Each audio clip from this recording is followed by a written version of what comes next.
Let us look into test your understanding question number 7, which is connected with marginal costing operating statement, and this is a part of variance analysis. So here we are supposed to prepare an operating statement in a marginal costing format for the period of November, detailing all the variances. And to calculate the variances, certain details related to Chapel Limited has been given. The details are: Chapel Limited is a manufacturing firm which manufactures a chemical protective called Rusnot. The following standard cost apply for the production of 100 cylinders, and they have given the details like for manufacturing 100 cylinders, it is said that there is a requirement of materials 500 kg, which is worth $0.8 per kg, making a total cost of $400 per material. For producing 100 cylinders, the labor involvement is like 20 hours of standard labor is needed or expected, and it is expected that the labor charges would be $1.5 per hour, making a labor cost of $30 per 100 cylinder. And the fixed overhead details are given are also connected with the production of 100 cylinders, which says like 20 hours at the rate of $1 per hour, making a total of $20. So on a whole, as per absorption costing technique, when we look, the total cost per 100 cylinder comes to $450. In that the variable portion is $430 and fixed portion is $20. The monthly production or the sales budget is 10,000 cylinders, and it is found that selling price per cylinder comes to $6. And now the company is giving their actual details related to month of November. They say that for the month of November, the production and sales information are as follows. Pro- Cylinders produced and sold 10,600. The sales value coming to $63,000. The material purchased and used, even though they expected to complete 100 cylinders with 500 kg of material, which in that case for 10,000 cylinders, it should have been 50,000 kg, but whereas it is coming to 53,200 kgs, making a total of $42,500. And laborers, as per the original expectations, if they had gone, it would have been for 2000 hours for 10,000 cylinders, because it was given that it is for 100 cylinders, the labor requirement is 20 hours. So here in actual situation, their labor usage came to 2040 hours, which we can see that it is 40 hours additional to what was expected, giving a total of actual labor expenses mounting to $3,100. And it is said that fixed overheads for the 10,000 cylinders is coming to $2,200. That also, if we compare, we can see that there is variance, because for 100 cylinders, if the fixed overhead charges is 20 hours at the rate of $1 per hour, the total cost should have been 20, yes, $2,000 in case of 10,000 cylinders. That is resulting in 2,000 hours also, but actually it is coming to $2,200, and hours consumed is therefore 2,200 hours, which is varied from the expectation. So looking into the question itself, it shows that there have been variances between what was expected and what is resulted, or what is the actual. So let us proceed with the solution part. Okay, let us look into the solution. First of all, we have to calculate what is the standard contribution. Standard contribution here is identified per cylinder, as the difference between selling price per cylinder, which is $6. It is expected figure, standard figure, minus variable cost per cylinder as per standards, $4.3. How we got $4.3 is by dividing $430, which is the total of material cost and labor cost, what we expected to happen, that is $430 divided by 100. It is for 100 cylinders. They had given the cost details in the question. So when we divide $430 by 100 cylinders, you get variable cost per cylinder as $4.3. So the difference between the expected selling price and the expected variable cost per cylinder give you standard contribution per cylinder as equal to $1.7. Now we have to identify the sales variance. In that case, we are identifying two variances. One is sales price variance, another is sales volume variance. Sales price variance is identified as the difference between what actual sales revenue is compared with what sales revenue we would have got if the actual units were sold for expected standard price. So we have to initially put the actual sales revenue generation, which is actually the result of AQ into AP, that is actually quantity sold multiplied with actual price per unit. It comes to $63,000. This has to be compared with the sales revenue that would have generated if the actual quantity would have sold for standard expected price. It is shown as AQ into SP, that is actual quantity sold into standard price per unit, 10,600 units into $6 per unit. It results in 63,600.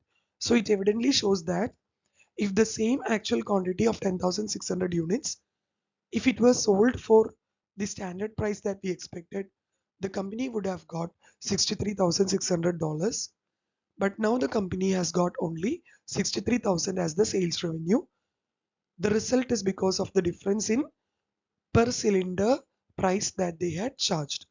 So this result in a $600 adverse variance, because actual what we got is lesser than actually what we should have got.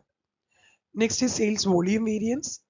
Here the impact is studied on the total contribution generated based on the difference in what quantity we expected to sell and what quantity we actually could sell. So in this particular problem, we expected to sell 10,000 cylinders, but actually we could sell 10,600 units of cylinders, which means 600 units more than what we expected. This is a favorable sign. And this one, when we calculate it in dollars, we are using standard margin denoted by SM, and standard margin is the standard contribution that we have to use because we are doing with marginal costing operating statement. So we multiply the different 600 units with $1.7 per unit standard margin, and we get the variance as 1020 favorable variance. Why favorable? Because the units that we could sell is more than what we targeted or what we expected, that resulting in a higher standard contribution margin. Next, let us look into the material variances. There we have to calculate two categories of variances. One is material price variance and the other is material usage variance. Material price variance is actual quantity of material sold into actual price, resulting in material cost of 42,500. But if those actual quantity of material itself we had received at the standard price expectation, it would have resulted in $42,560. So this result in a favorable variance of $60. $60. Because if as per our expectations we had moved, our material consumption would have been 50,000 kg for 100 cylinders, but actually it is resulting in 53,200 kg.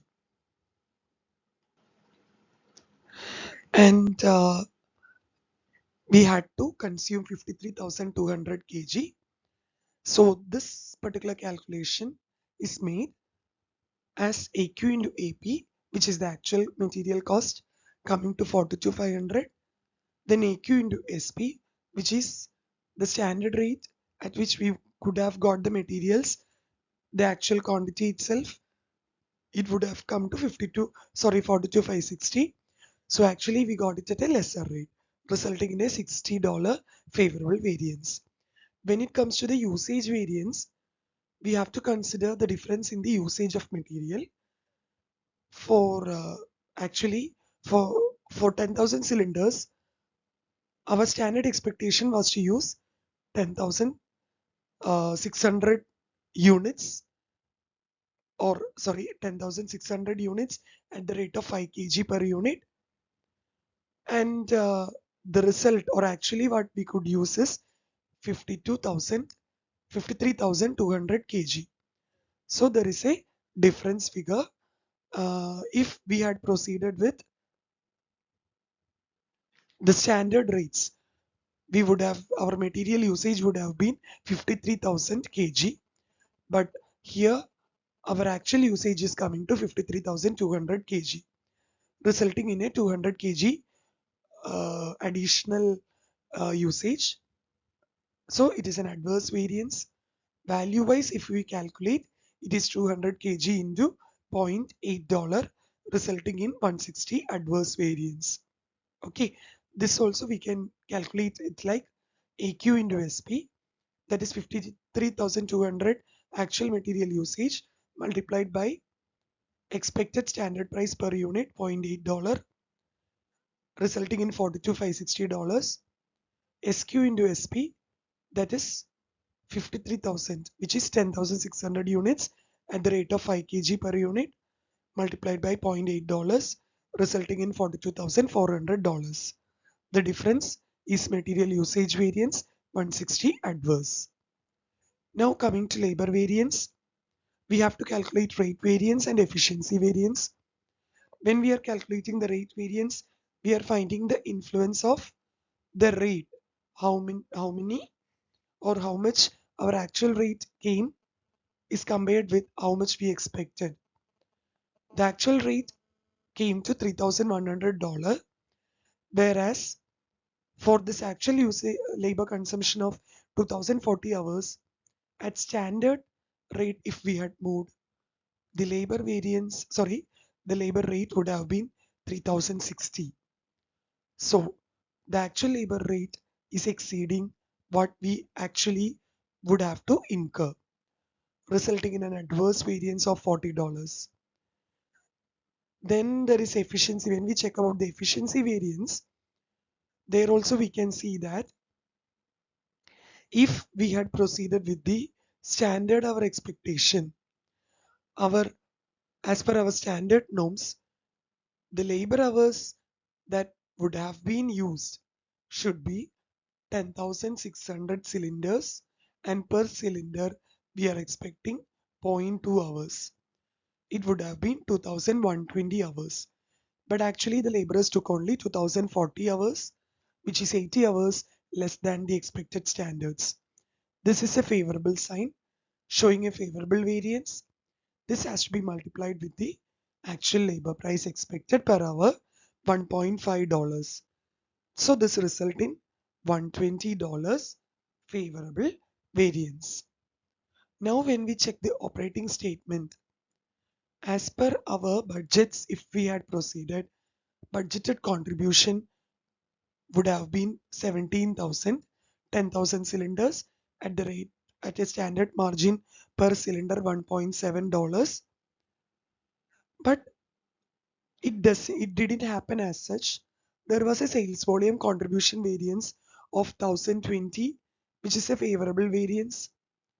And this, if we add with 17,000, we get standard contribution on actual sales, that is 10,600 into 1.70, that is $8,020.